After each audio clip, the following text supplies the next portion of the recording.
Par contre, chaque fois que si nous avons quelqu'un qui siège en tant que comité d'usagers, nous avons la possibilité d'influer d'une façon considérable et d'influencer aussi les décisions du conseil d'administration. Nous n'avons pas demandé des vœux, ni des motions. Nous avons exigé, demandé et obtenu des délibérations pour s'opposer, par exemple, à certaines fermetures de services. Et le conseil d'administration a voté à l'unanimité contre la fermeture des services. Et la RH, d'autorité, a exigé, a décidé de la fermeture. Mais n'empêche qu'à l'unanimité des gens qui n'osaient pas dire le contraire, finalement, je crois, et bien de toute façon, ils sont passés sur la table et ils ont voté. Quand on a présenté le contrat d'objectifs et de moyens de l'année précédente, nous avons travaillé sur le dossier. Chaque fois qu'il y a une réunion du conseil d'administration de l'hôpital, automatiquement, dès qu'on a des documents, il y a automatiquement une réunion du conseil d'administration de l'hôpital. Et on fait des propositions. Et on a obtenu à l'unanimité, moins une voix, celle du directeur, le rejet du plan pluriannuel de contrat d'objectifs et de moyens. Donc c'est extrêmement important de siéger et d'exiger, parce que maintenant c'est la possibilité qui nous est donnée, depuis que la coordination est arrivée, il faut absolument faire des démarches. Si la démarche ne vient pas de l'autorité de tutelle, je veux dire, directement ou indirectement à travers généralement des grâces, et bien de toute façon, il faut qu'il y ait des demandes. Si le comité dit il faut qu'on siège, parce que c'est important pour avoir l'information. Sinon, nous n'avons pas l'information. Et si nous n'avons pas l'information, comment voulez-vous qu'on modifie les positions prises par un conseil d'administration? Le fonctionner. La plupart d'entre eux fonctionnent sur la base de l'adhésion individuelle et non pas du cartel associatif ou organisationnel. Voilà. Pourquoi ce choix a été à 90% suivi de nos comités? Parce que c'est celui qui est le moins conflictuel par la suite.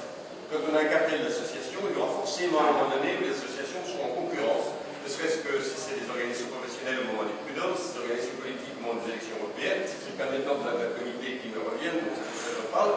Donc on avait dit que c'est bien mieux de le faire sur la base individuelle. Pour une raison simple, ça évite les conflits, même si on a quand même une positionnement idéologique, et ça c'est normal. Et la deuxième chose, c'est que ça permet d'intégrer tout le monde. Parce que tout le monde est usagé. Un médecin généraliste qui un jour va à l'hôpital pour se soigner, il est usagé comme n'importe qui. Quelqu'un qui est sénateur comme Alain sur Saint-Afrique, il va avoir besoin un jour d'aller soigner l'entorse du pied qui s'est fait en dehors de son rien, il est usagé. Et on s'en fiche en réalité de ce qu'il est en origine. Simplement, il y a un endroit où tout le monde est reconnu de manière égalitaire. Ça c'est une sorte de base systématique, vraiment démocratique, de mettre tout le monde sur le même pied. Après, c'est par rapport au débat, mais toujours dans la même difficulté. Il y a l'existant et ce qu'on combat, il y a ce qu'on voudrait mettre en place. L'existant et ce qu'on combat, c'est le renversement sociétaire et c'est une alternative haute qu'on demande. C'est ce que tu disais tout à l'heure, ça renvoie à ton discours.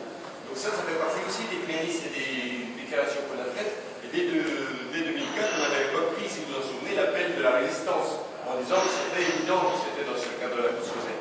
Mais après, il y a le combat, je veux dire, entre guillemets, de type syndical. Le combat de type syndical, c'est celui qui, jour par jour, on va se battre pour une augmentation de salaire, pour un lit à mettre en place, pour une réouverture d'un service, ou pour un SMUR qui déconne. Et donc là, c'est pas que les syndicats qui vont intervenir, c'est aussi la population concernée, c'est aussi les élus locaux s'ils ont le souci du bien public, ils n'ont pas tous. Il y en a qui sont là, mais aussi c'est bien dans le cadre des conseils d'administration actuellement. Donc ça, c'est pas facile. C'est l'existant. Et puis il y a la loi Bachelot qui accentue le cadre, qui réduit le cadre dans lequel on va pouvoir s'exprimer, puisqu'on y a de moins en moins représenté. Et puisqu'il n'y a plus de conseil d'administration, Dieu sait qu'on a hurlé contre les conseils d'administration avec des cotiges de gens qui disaient rien, mais on voit même plus que quand on arrivait dans une conseil d'administration à obtenir une majorité hostile au projet qui était fait, même si ce n'était pas suivi d'effet par la RH, c'était une victoire pour la démocratie. Parce que ça permettait aux gens de rebondir, aux syndicats locaux de s'appuyer sur un mouvement général, aux usagers d'utiliser la presse pour la faire savoir, puis dénoncer et peut-être progresser. Aujourd'hui, on n'aura même plus ça. Et c'est pourquoi les ARS aujourd'hui, c'est une honte. Mais attention, au sein de la coordination, il y a des gens qui disent des des vrais ARS qui prendraient enfin en compte les intérêts régionaux et qui essayeraient de prendre la totalité de sanitaire dans une même instance, c'est peut-être pas si con que ça. Et ça nous nuit parce qu'on a du mal à avoir une position ferme. On a évacué à Luçon, on a eu un gros débat là-dessus, vous savez, retrait quelque chose des amendements qui ont s'y tient, mais c'est vrai que ces débats-là, ils sont récurrents, bien sûr, ils sont récurrents, et c'est logique. Oui, ça rejoint un peu ce que disait la Fertier. Mais moi, je comprends bien. C'est une fois que tu as posé les beaux principes, comment tu les appliques de manière pratique. Moi, je demande confirmation. Oui, moi aussi, parce que je pense qu'il y a aussi Je demande confirmation je pense qu'il y a des intérêts qui Mais n'étaient pas. c'est une mobilisation. Ah non, pas du tout. Alors là, non, clairement Je pas. pense. Hein, l'intérêt, c'est qu'on va quand même pas cracher. Mais l'intérêt, c'est qu'on n'a pas. Je suis d'accord avec toi. C'est sûr On ne peut que se satisfaire de cette prise de position. Ouais. Mais bon, après, il faut être lucide. Il ne faut pas en attendre. Il ne faut pas être sauté au plafond tout de suite. Mais c'est vrai que je suis sûr. Mais moi, j'ai vu des trucs dans la CNE. Ils ont changé de discours. Ils sont venus il y a peu de temps dans le conseil en nous expliquant exactement l'inverse. Et là, ils étaient très satisfaits de leur communiqué. Et donc, il y a des choses qui ont bougé. Il peut y avoir une prise de conscience aussi. Ah oui, et il y a une prise de confiance. Premièrement, cette mobilisation du corps médical elle est très hétérogène. Vous avez les médecins du public. Dans le public, vous avez des courants complètement différents. Vous avez le privé, dans le privé, vous avez des organisations qui sont différentes. Des courants qui sont complètement réactionnaires, etc. Mais qui néanmoins étaient anti-Bachelot. Parce que dans la loi Bachelot, il y a des choses qui s'attaquent au privé et à certaines conceptions des choses. Il y a une possibilité de convergence. Possibilité de convergence, il faut la préserver au maximum. En sachant qu'à un moment ou à un autre, c'est ce qui se passe. On voit très bien que Bachelot cède sur un certain nombre de choses. Y compris, je pense que c'est Grimaldi là, il se laisse un petit peu avoir, parce que les réformes, enfin, ce sur quoi Bachelot lâche, c'est quand même un petit peu superficiel, et ensuite il y a des choses qui doivent être reportées simplement. Il y a une radicalisation. Et le problème de la santé, le niveau de santé ne dépendra jamais globalement de la mobilisation des blouses blanches. C'est le peuple qui mérite son niveau de santé. La sécurité sociale, c'est pas les blouses blanches, c'est le peuple. La défense de la sécu, c'est pas que...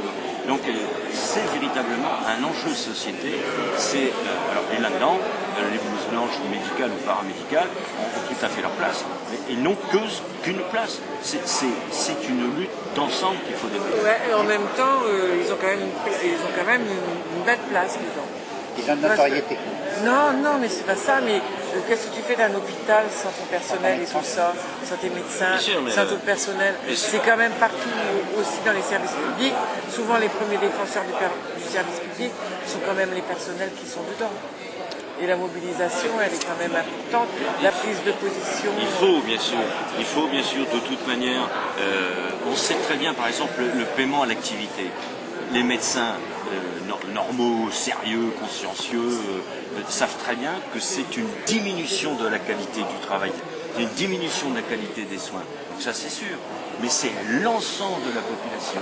Et ça, c'est quelque chose, je crois que je l'avais dit à la réunion, la première réunion de la commission régionale santé du PCF, j'avais dit, le niveau de mobilisation de la population n'est pas au niveau où on exige l'enjeu. Ça bouge, hein. Alors, tout ça, ça bouge. Ça bouge parce que, en fait, c'est au niveau de la coordination. En fait, la coordination a été créée en 2004. Il y a des comités d'usagers qui existent quand même depuis déjà beaucoup plus longtemps que ça. Tout à fait. Mais on se rend compte aussi, il faut être lucide là aussi, qu'en tant qu'usager, on a du mal à mobiliser. Moi, je me suis rendu compte chez moi, c'est que si on n'a pas les médecins, si on n'a pas les personnels hospitaliers, on a du mal à mobiliser. Or, et c'est vrai que la prise de conscience, moi je ne crache pas dessus, pas du tout, c'est pas ça que je veux dire, des médecins dernièrement, en fait, c'est récent. Et c'est ça qui a donné aussi peut-être un essor, une médiatisation à la lutte qu'on n'arrivait pas à mettre en place jusqu'à présent. Alors maintenant, avec des nuances. Parce que localement, on y arrivait, mais nationalement, on n'y arrivait pas. La coordination existe depuis depuis donc, 2004. La reconnaissance en tant qu'organisation d'usagers ne date pas, est très récente, elle date de 1 an ou 2 ans. Et la notoriété dans les médias, on n'en parle pas trop encore. Donc c'est un tout, quoi. Et donc c'est pour ça que c'est sûr que c'est le peuple, c'est ça. C'est vrai que doit prendre ça en main, mais c'est pas encore gagné. Il n'y a aucune lutte facile.